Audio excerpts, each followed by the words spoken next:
In this video, we're going to try to answer a question: should you buy the new Sony a7 Mark IV or the Sony a7S Mark III? I'm going to do a comparison between the basic pro camera and the king of sensitivity, the easily triggered Sony a7S Mark III. The a7S Mark III was a camera that came out late 2020 and was declared by DP Review as the hybrid camera of the year. Is it being superseded by the a7 Mark IV? Let's talk about the differences. Before going further, be sure to subscribe to this channel where you can enjoy Sony content on the rare occasions when our wives aren't nagging. I can't be the only one, right? Let's get started with the advantages for the a7 Mark IV. 33 megapixels backside illuminated Exmor R sensor. This camera has the dial and double-decker switch, which is a clear and big advantage. The dial gives you extra control for white balance, Kelvin, ISO, without relying on the rear spinning wheel. That doesn't give the biggest confidence because it's dual function and accidental presses and all of that. Having up to 6 custom modes can be a real game changer for those that make use of it, like hybrid shooters. Imagine using S-Log and then switching it back and forth in stills and video mode. That can get tiresome really quick. The ZV-1 could do this in the custom memory. However, the a7S Mark III, not really. Well, the a7 Mark IV changes things, and it's going to be a very welcoming change. APS-C mode. Yes, this can be an advantage, because you're getting APS-C mode with 4K 60, which is the big controversial thing. However, you can work around that, and you're getting APS-C mode in 4K 24 and 4K 30. So now your 4K 24 and 30, they have dual purpose. You can use the wide or you can use a slightly teleforward look. With the a7S Mark III, you're stuck with just wide full frame only, and before you bring in clear image zoom, the a7 Mark IV does that as well, so it becomes a non-factor. It's just really handy when you don't have enough reach. Yes. You have lossless compressed RAW, you have focus map where out of focus background turns blue, out of focus foreground turns red, and in focus is clear. Focus breathing compensation. This corrects for the unsightly angle view changes based on distances during video recording. There are some limitations. Basically, a lot of your G and GM lenses can do it, but nothing else. There's also a limitation that it does not work when you're using high frame rates like 100 to 120p. There's soft skin mode for those who don't want to look like middle-aged men and would rather look like Jason Long. You're getting low energy Bluetooth, which is a nice trick to quickly activate your Wi-Fi and sending in the app. GoPros and DJI use this little function, which is really handy. And lastly, you're getting Bird IAF in stills and video. Let's get to the advantages of the a7S Mark III. First one is the buffer. It seems like you can go on forever, even with SD V60 cards. You get dual CFast cards. The LCD resolution is 40% higher, and this white balance sensor is fantastic for auto white balance. It does work fairly well. Oddly enough, this video-centric camera has a soft shutter assembly, so you're not disturbing the piece. You're getting a 9 million .EVF, which is 5.5 million more than a7 Mark IV, and you're getting a 0.9 magnification ratio, which makes it seem like you're looking at a movie theater. You also have a shrunken view mode for those wearing glasses who can't get close enough for the full experience. The a7S Mark III has top-of-the-line rolling shutter performance. Pretty good.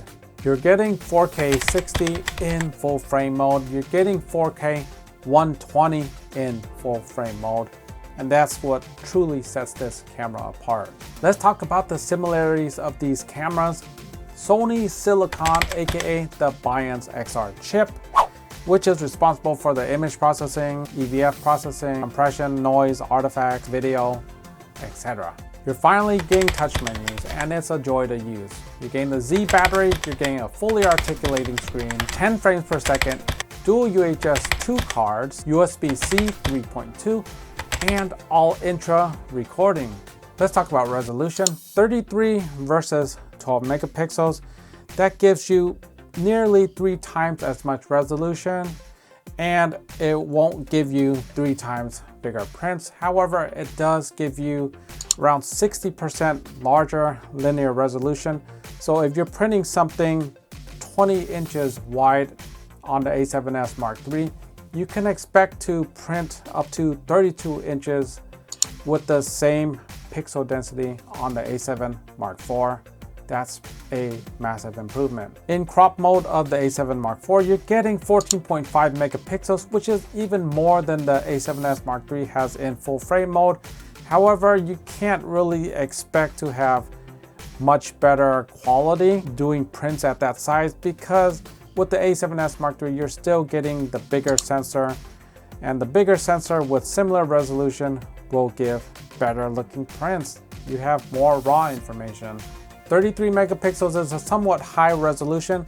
So when you're using the A7 Mark IV, you will need to keep in mind the focal length rule when hand holding your shots. Expect to use 1/1.5 to 1/2 focal length rule, where the A7S Mark III, you can get away with 1/4 focal length rule.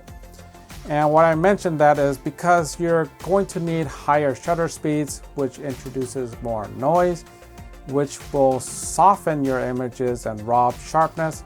So it's a bit of a challenge and balance act. It's just something to be aware of in case you think that it's gonna totally blow out the 12 megapixels. It depends. Let's do a breakdown of video. APS-C mode can save you a lot of money. Big lenses cost a lot. Big lenses are heavy and hard to carry around. There is no rule that says you can't use APS-C lenses on the A7 Mark IV. However, try using those lenses on the A7S Mark III and you are stuck to 1080p.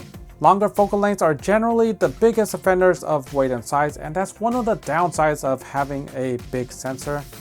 Bigger is not always better. Try explaining that to an Asian.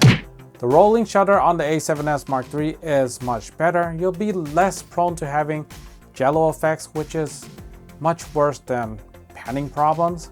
When it comes to ISO, there's a slight difference in the S-Log algorithms. The A7 Mark IV does 800 and 3200 base ISO. The A7S Mark III does 640, which is a little bit lower, all the way to 12,800 in S-Log. It sounds like an absurd amount. However, this is S-Log we're talking about. We're 2 stops over. So if you think 2 stops down, you're like at 3,200. I find that in practice, it works great because you can just set your second gain and work in the dark. You'll have good amounts of ambient light and your footage is going to look as well as it could look. It just nails it at that exposure. The A7 Mark III is more pointed towards a clean look when you're using a slightly dim scene or a very well lit scene. It's basically using the ISO range of the Venice. That camera has the same ISO dual gain ranges. Lastly, on the video side is the dual recording issue with the A7 Mark IV. You have dual CFast Express, so you can record at the highest rates on the A7S Mark III. However, the A7 Mark IV, you only have one card and it can be a little bit annoying. On the flip side, with the A7 Mark IV, there's probably only one mode that can't record without CF Express card, and that's in S&Q. And if you don't use S&Q, there is a way around it. Use a V60 or a V90 card and you're good to go. So which camera should you buy? If you're really into videos and you don't want to deal with the workarounds, the A7S Mark III is for you. It is the ultimate video camera and excels with photos in a few major ways as well. It has that gigantic EVF. You've got small files, which are a delight to work with. You've got really good AF and a quiet shutter and endless buffer. It's like the perfect social media camera. YouTubers flock to it for a good reason. It handles everything very well with a heavy bias towards filmmaking. The best way to describe the A7S Mark III is pleasure. Living with less resolution doesn't mean less quality. It means you can't enlarge as much. First world Asian problems. If you're really into prints, more photo biased, or simply love the cropping ability, the A7 Mark IV is for you. It uses a respectable sensor that even in crop mode, it produces more resolution than the A7S Mark III. Make no mistake about this camera, it does have great video features. 4K 10-bit 422 all intro recording in 24, 30, and 60p with a crop. It is no slouch. You can make a legit argument that the A7 Mark IV is a more versatile hybrid camera. It does have a lot of bells and whistles that do not come on the A7S Mark III, like low energy Bluetooth, or the focus map, or focus breathing compensation, the megapixels. Imagine if my wife could pick up the kids from school, drop them off, pick up the groceries, and go home without swiping a parked car. That's pretty versatile. Anyhow, I hope I made it easier for your choice of camera. Thank you for watching, and I hope to see you on the next one. Take care.